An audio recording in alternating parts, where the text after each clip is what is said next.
feels safer. Astronaut, I move solo cause it feels fake friends and fake people, some of them is hate. Fake friends and fake people, some of them is haters. Bruh.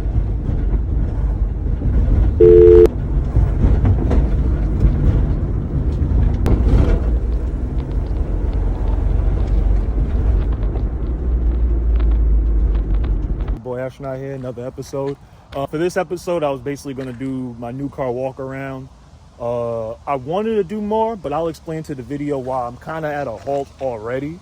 But I still wanted to show you the car I'm definitely happy to buy, happy to get. I wouldn't call it rare, you know what I'm saying? Like your typical, Waggin Skylines or Waggin Evos, or your, Datsuns that come with low miles and, all that type of stuff. I don't know why I just named a bunch of Nissans. But, so I got right here the MK1 Focus ZTW Waggin. Now, the reason I say I wouldn't consider it rare, but more so the options that it came with make it rare, is because, obviously you've seen this car before. You've seen it probably every day, picking up people to go to the airport as a taxi cab. Maybe one of them little service vehicles, or just a typical car anybody would buy because, they want to save gas and, kind of get a car that ain't too expensive on the wallet nor the price tag. And so people bought this. However, what makes it rare is that not necessarily the 2.3 engine that it comes with, but because it has a manual transmission. I'm going to explain all of the mess step by step to show y'all what I'm dealing with. Because I know you probably see the more obvious rust spot, but yeah, it came with a 5-speed transmission, and it came with the 2.3. To anybody that doesn't know or can't decipher Focus engines, in 2004 there were I believe 4 types of engines that came out that were for options. They all weren't options on each and every Focus, but if you were to look around, you could find one of the 4 engines. That's the 2.0 Duratec, the 2.3 Duratec, the 2.0 Z-Tech, and the 2.0 SPI. So with the 2.3 Duratec, the only way to really decipher, like the most dead giveaway that you got a 2.3 is the valve cover. So the 2.3 Duratec valve covers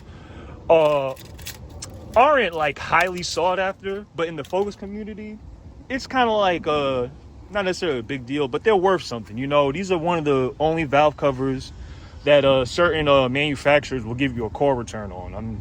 It's a good product. I like it way better than the black ones. It's an aluminum valve cover, so that's one of the ways to decipher a 2.3. Other than that, everything is visibly the same. Like the intake manifold's the same. I know with the 2.3s, you also have this, which is, you can open the throttle by hand. This is what I'm dealing with. This is what I got. Now, when I bought the car, he gave me a FS intake that was already installed. One of these. I'm not a fan of those, but the car was running fine with that on it, so I didn't really touch it until I knew what I wanted to put there. But typically, that's the PCV filter, to release some pressure in the valve cover. Huge problem on the Focus STs. Not necessarily a problem, but it can definitely be a pain sometimes as you're building the car. The back pressure on the Focus STs are pretty bad, but still worth the car. Obviously I tell you that it's worth the build, but yeah. So this is what he got. Cold air intake. It goes all the way down. I planned on, repainting it. I plan on repainting the valve cover too. But I'm not sure, because Massive Speed System is probably one of the top Focus vendors. They actually sell a massive valve cover that gives $100 core return if you actually send this one in. And the valve cover, I think, is like $200-300. So, with the $100 valve cover core return, it'd be a discount. So I might actually, instead of painting that, just get the whole new one. But, to be real with you guys, it's right here. Ain't nothing really to sand and paint. I ain't no Picasso, but, I feel like I could easily paint a valve cover, you know what I'm saying? So, yeah, that's the engine. Not much to show you there. I was kind of happy that I got the intake. This is the FS Works, and I believe it has the $200 value. Had a $200 price tag. It looks like it's been here for a while too, but yeah, you know, so I'm happy I didn't have to really worry about that. He claimed he replaced a bunch of parts on it, so you can see the new starter. He added some stuff. Looked like the coil pack is kind of new. He definitely installed some new coil plugs. And yeah, so you know, that's the engine for the most part. The headlights are kind of shitty, so I was gonna replace those. Pretty cheap. I seen them on eBay. Some halo projectors for like 120, 140. You know, eBay be doing a discount, so I was like, hey, nothing. I can get that. You know, whatever. Definitely going to delete the EGR. You know, I plan on doing that. So the one thing that I don't really like about the view of the 2.3 is like all the wiring. I feel like it's a lot going on. So when I delete the EGR, I feel like it free up some space, but you know, I'm still trying to figure out how to clean this up. I did look a little bit to see if I could find deletes and stuff, some kind of wire tuck situation. So if I do happen to find that, you know, I'm obviously going to jump on that because in all this rust, because like I said, the car, realistically speaking, the car is almost 20 years old. So I expect surface rust. So, you know, it's going to be a lot of cleaning to do. And I'm all here for it, you know. Get rid of these heat shields. I don't know why the fuck those are there. I mean, we know why it's there, but I hate heat shields. I'm sorry if I'm talking weird. The temperature dropped like crazy. I'm in shorts and I'm kind of chilly, so my bad. My bad if I sound like I'm stuttering and shit. But yeah, I wanted to clean up the rust. I know vinegar and stuff like that really does well for it. And yeah, that's pretty much it with the engine. Let me show you the rest of the car. Come with the flimsy fucking hood prop, so you know I definitely want to get some this, bruh. I don't even know this shit. Yeah, I definitely gotta get one of those. I seen one on eBay for like $30. I'm like, yeah, I'll go ahead and cop that. Yeah. So let me give you a quick walk around of what it is that I will be working on, trying to get this car to look superb. So first thing, one of the things I noticed with this, got a lot of rust going on. Now, if you don't know, focuses are like, I don't know what the fuck it is with these, but these shits rust to shit, yo. As you see, the door is chipped off here. So the rust is bad, but again, the hard work and dedication, that shit will be nothing. You know what I'm saying? So the owner gave me a couple of parts. Gave me a radiator bracket for the bottom. Shit was rusted the fuck out. And so anyways, as you can see, I gutted the trunk interior. I pretty much got rid of the lining. Painted these. Obviously came in crayon. I don't know if you can see the paint difference, the bottom, whatever. But yeah, I painted these black, left these alone. I was going to try to recondition them, clean them up a lot. I got to clean the car a lot. But so my first step was removing the lining to see what rust, because like I said, when I seen the outside, it immediately made me think that there has to be more rust. If the rust was that bad on the outside, I know it's on the inside somewhere. So, you know, I removed the lining. You could see rust started forming. Yeah, I mean, other than that, it came with the board. Like I fully intended to get rid of all of that shit. So I removed the headliner. So as you can see, it's a lot cleaner up there. I figured, you know, if I was removing a bunch of parts, I might as well go ahead and remove the best that I can. So, you know, when repairing the car, it'll be easy accessible and stuff like that. You know, little things. And kind of like it reminds me of when I was taking apart the Civic, and I noticed like a lot of the problems that were kind of hidden under. So I kind of had that same vibe with this. Now, any car that I won't, you know, remove the headliner and carpet out of every car that I buy, but I feel like if you can't get the rust in control, then a lot of cars ain't worth it. You know what I'm saying? Like, if I wasn't going to tell myself that I was going to fix that rust patch and fix everything that's old, then it's like it would have been a waste of time buying it. Because, you know, you ain't going to throw no turbo engine, or you ain't going to build up a 2.3 and the frame around it fucking sucks, you know? So that's where I was at with it. So I was going to paint the bumpers and stuff, you know, clean it up a lot. I'm not a fan of the hatch for some weird reason. I don't know. I just don't like all the surface rust. But I fully intend to delete the rear wiper.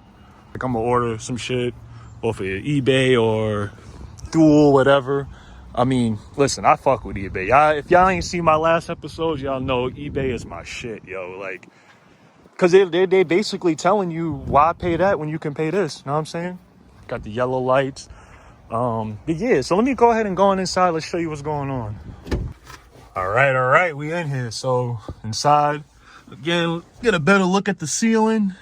See what it looked like. I kind of, sticker bombed it, I guess. I mean, I won't try and go full rice with it, but I was like, it gives it some expression. Like I said, I ain't go overboard covering, plastering it with stickers. I just, eBay again, I got the little 100 pack for like $3.99 or some shit. It came with all of these, so yeah. And then LED lights. Ooh. So I removed the carpet, as you can see, and this is what I came across. All of this surface rust. Now, it was a lot of sticker wrappers, man. I didn't even clean the car up, man. I woke up today and I was like, I'm just gonna do this walk around and clean it up. Look at that shit. So it was a lot of rust. So I plan on 100% fixing this. It's like, I guess I gotta cut out the bottom and just weld in a new floorboard, or these pieces of metal to complete the floorboard so the rust don't travel. So that was pretty bad. So I was definitely happy that I removed the carpet. Oh God. So I was definitely happy that I removed the carpet. So you can see it's a lot of surface rust. Now, a lot of this won't actually be of any trouble because vinegar, from what I read, vinegar and like lemon and stuff gets rid of a lot of surface rust. And a lot of that is what this looks like. So if I can just happen to, get at that, then I don't think it'll be any holes. I think I could actually scrub the rust off and it'll look new. But, this shit though, that's going to definitely need some welding. And again, like I said, when I looked at the car, for what it was, I thought it was worth it. And I still do think it's worth it. So, I mean, with time comes a good build. So, when I can get a chance to get to that, get a welding station set up and all that, then, I'm definitely going to get on that. So let's see what else. Oh, the radio. So I replaced the radio. It came with the stock one. The guy I bought it from basically told me he bought it from somebody else, and he had upgraded speakers in it, but then put back the stock radio, which did not work at all. So I wound up going to Walmart, getting a $30 one, which, by the way, is really good. I'm not a cheap person. I'm a quality person. You know what I'm saying? So hear me out, right? There are going to be things that will obviously work better than other items. You know what I'm saying? Like, obviously in certain situations, price does matter. I've been in numerous situations, like even actually with eBay radios. Like, I bought an eBay radio for one of my cars and it worked and then burnt out. So it was like, but I only paid like $20 for it, I paid $30 for this and this one works fine. So quality and all of that, it really makes a difference in certain situations, but sometimes it don't. So, I'm the kind of person where if it's going to work and I know it's going to work, I'm not going to spend $900 for a radio just for it to give off the same quality. And again, not all radios are the same. Obviously, some have a higher tolerance than others. The whole nine, even with the car part, whatever. But point being is that this radio worked perfectly fine. Sound is amazing, and I only paid $30. Now, there is some things that I will note, since we are talking about the radio, how I installed it. So, so basically when installing MK1 radios, double DIN specifically, you have to actually trim like around the actual fitting of the radio. Not the radio, but where it goes into. Let me see if I could take this off real quick. I could show you. I don't want to break this, boy. I would be pissed. Damn. So inside of there, I don't know if you can, let me see if I can zoom in on that shit. So I don't know if you can see it, but I had to shave down the actual plastic on the radio face, like, the dash area the radio connects, because it would have fit. And that was actually one of the recommended instructions.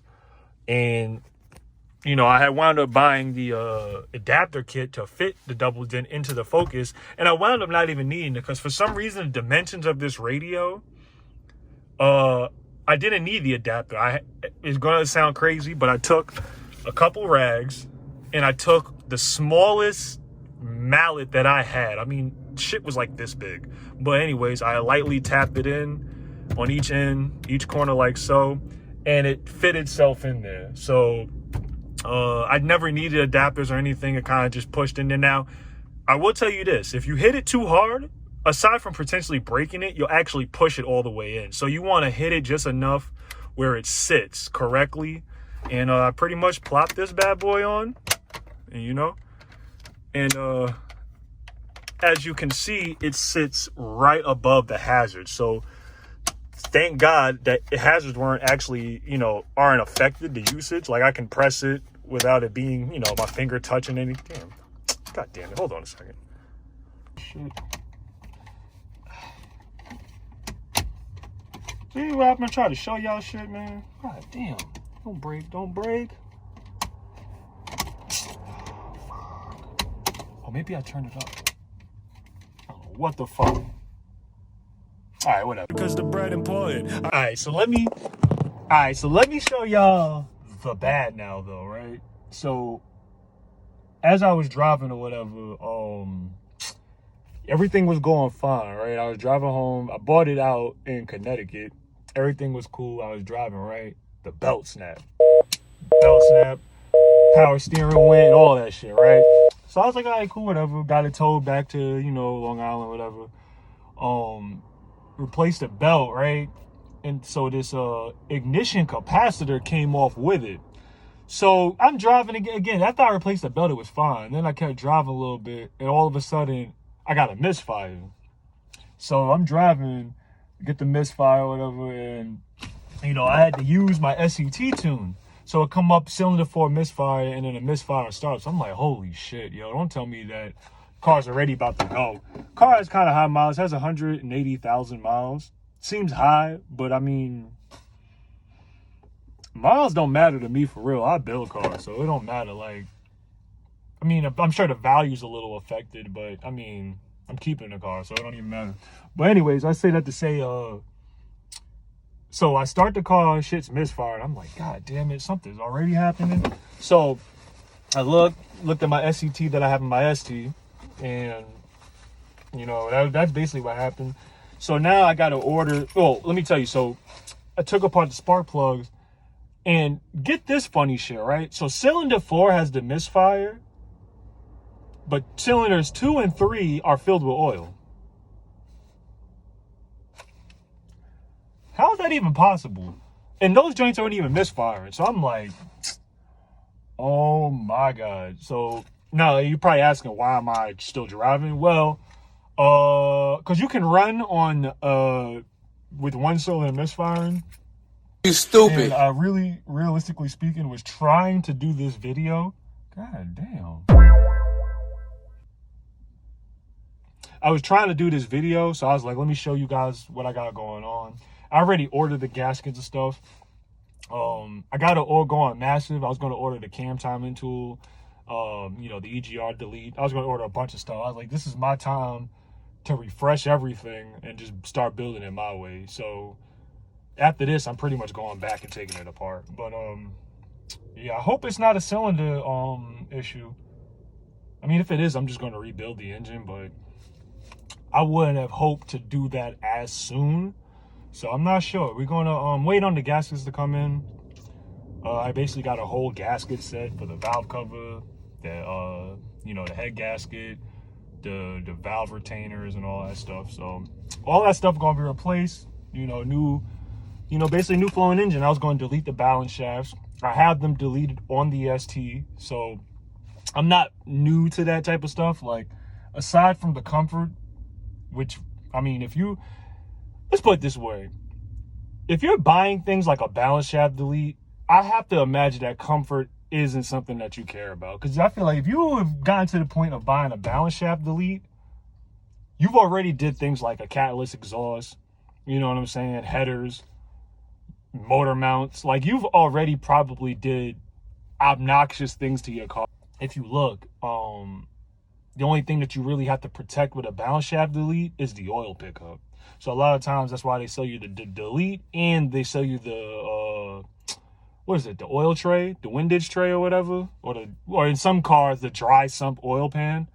And that's because that's all it is. The only thing you're affecting is the oil flow. But if you get one of those, you'd be good. It's just the car vibrate a little hard. But I say that to say I was gonna get the balance shaft delete because for the 2.3 Duritex. Now listen out. Now hear me out for a second, okay? The 2.3 Duritex comes in a few cars. More widely known, the Focus and the Ranger. And essentially they're the same engine, but there's one thing that really makes them separate, and that's the crankshaft. So the Focus ST has the balance shaft where the Ranger doesn't. So with the Focus I say the Focus ST because the 2.3 Focus also has a 2.3 in it. Hey yo! The 2.3 Duritex for the Focus the crankshaft has an extra gear for the balance shaft.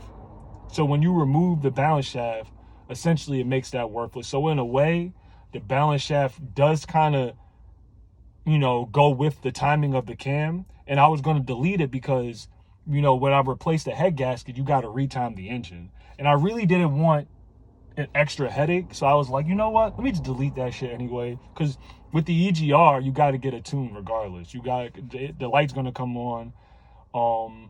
All in all, with this, what I'm about to do, I'm going to be pretty deep into the project. So I might as well do things that I planned on doing anyway. Which is, being that goes in hand with the time. And I was like, let me try to delete it. I mean, listen, for all you skeptics out there, the worst that could happen is I blow my engine. And I'm almost like 90% sure that's not going to happen. So, yeah. So that's where I'm at right now. I'll start it for you. I mean, you can hear it. Actually, let me show you. I'll show you the code. Damn. Clean your screen.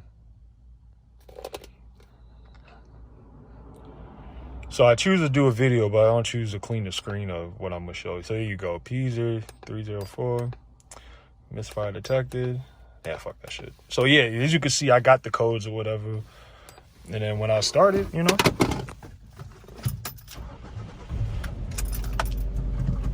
Yeah, it sounds like a truck, and I don't really fuck with it. You can hear more notes if you look at that shit. Look at that shit. And it's all good, you know what I'm saying? I'm gonna replace everything. It should be good to go. And also another problem that I noted on the way back was the ABS light. Now, the guy I bought it from, he basically told me, he was like, they come on frequently, but hold on, let me put my seatbelt on. Safety first, my nigga. So I was talking to the guy. Look at that shit flashing, bro. I need to go the hell home. But so the ABS light and the the parking brake light, they come on as I go over bumps. So I'm pretty sure that it's just a loose sensor. I'm pretty sure it's just a loose sensor.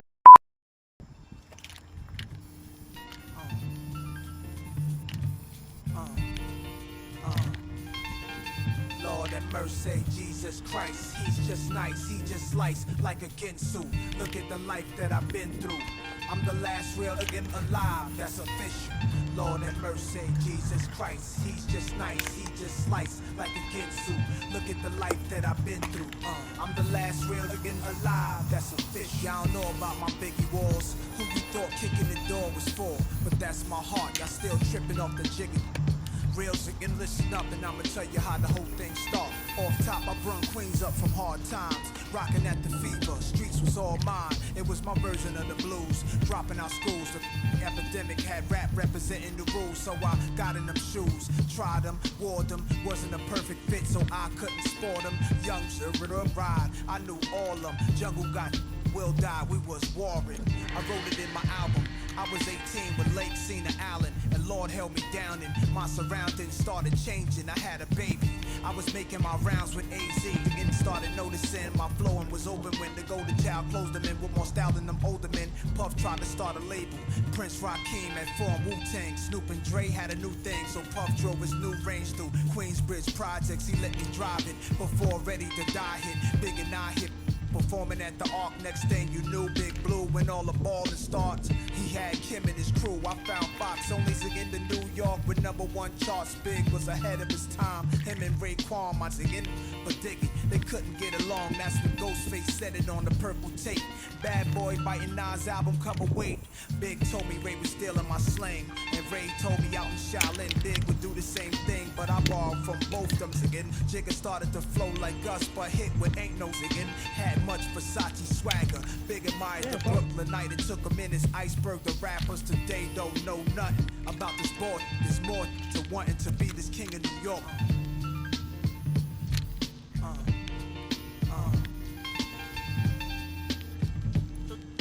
The tough MC ain't really saying nothing. So we basically hit the end of the day. You know, I think I did my part of what I could. You know, I painted the interior, cleaned it up. You know, I tried to get a starting point of what I want to do with the car. So I think tomorrow what I'm gonna do is I'm gonna take apart the cylinder head. I had wound up ordering a gasket kit, which basically had a valve cover gasket. You know, the head gasket, a couple of seals and stuff. I ordered that. So when that's coming in, I'm gonna order a couple of things off the basket. I mentioned that earlier. So that's basically what I'm doing right now. I think tomorrow I'm gonna paint the intake. Do a little cosmetic stuff. I ain't much engine work I can do, take the car apart. That's probably pretty much it.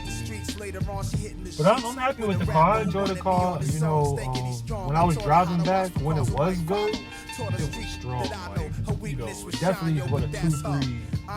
You know what I thought a 2.3 would be. Now get my paper longer. Illmatic, I was boss. It was written, I floss. One of the most creative LPs ever to hit stores. In the firm, I learned I am Nostradamus. I'm pretty sure that you know, I'm pretty sure it's gonna be good. I highly doubt that there's no compression in soon, but I'm still gonna test it out. I'm still gonna compression test it and see. I'll probably more than likely do that as I'm taking the car apart tomorrow.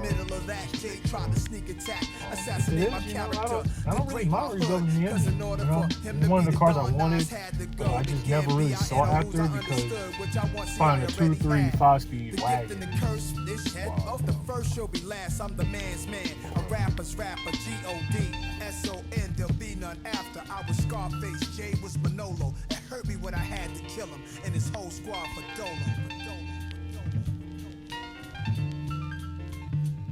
Cause the bread important. I go hard cause the bread important. I go hard.